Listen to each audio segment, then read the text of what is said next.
In a review of historical literature, one is appalled by the absence of serious attention given to black scientists by American historians.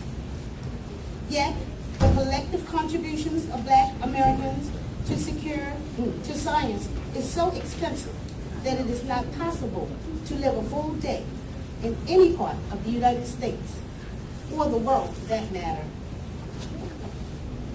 without sharing in the benefits of their contributions in such fields as biology, chemistry, physics, science, space, and nuclear science.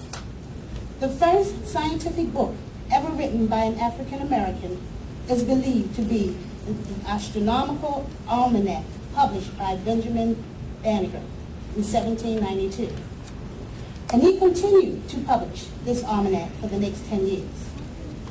Banneker's almanac sold very well to white farmers and was extremely accurate in predicting eclipses, high and low tides, positions of the planets, time of sunrise and sunsets, and many other useful information.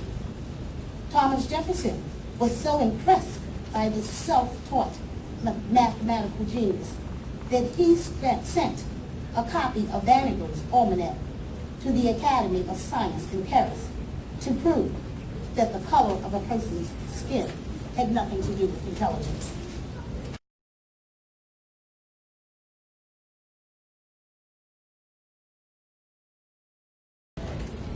Jefferson also had Benjamin Banneker appointed to the Federal Commission, which planned the layout of Washington, D.C. When the head of the commission, Pierre Elephant, angrily quit and took all the plans back to France, Banneker was the only one able to reproduce the entire map and layout from memory, thus allowing our nation's capital to be complete. The first national monument ever erected in honor of an African American was erected for George Washington Carver. A postage stamp was also issued in his honor. George Washington Carver, a former slave, was among the most outstanding agricultural scientists in the world.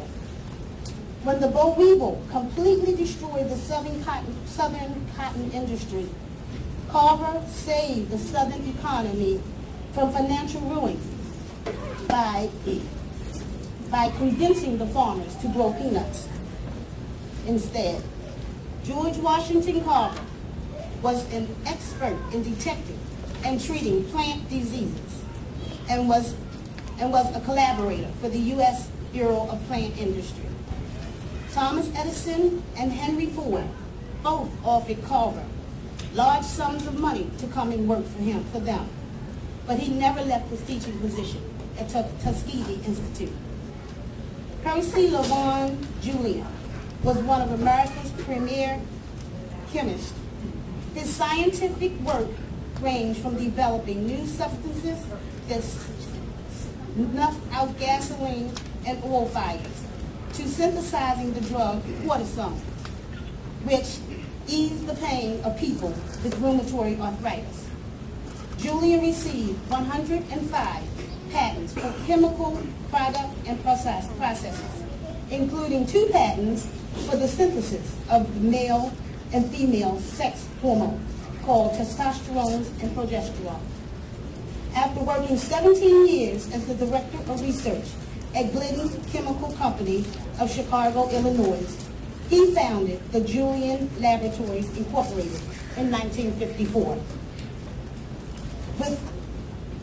With plants in Chicago, Illinois, and Guatemala, Mexico.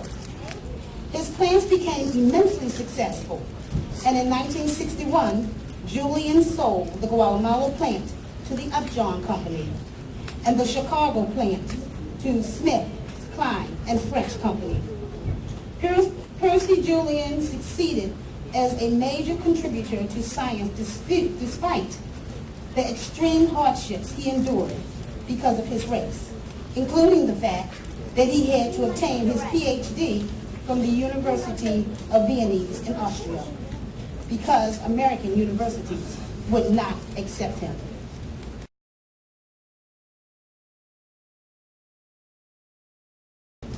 Other famous American scientists include Charles R. Drew, who made possible the ability to store blood plasma for blood transfusion. Dr. William Hinton devoted 30 years to research on syphilis. In 1935, the Hinton test for syphilis was adopted by the entire state of Massachusetts. And in 1936, Hinton's book, Syphilis and Its Treatment, became the first medical textbook written by an African American ever published.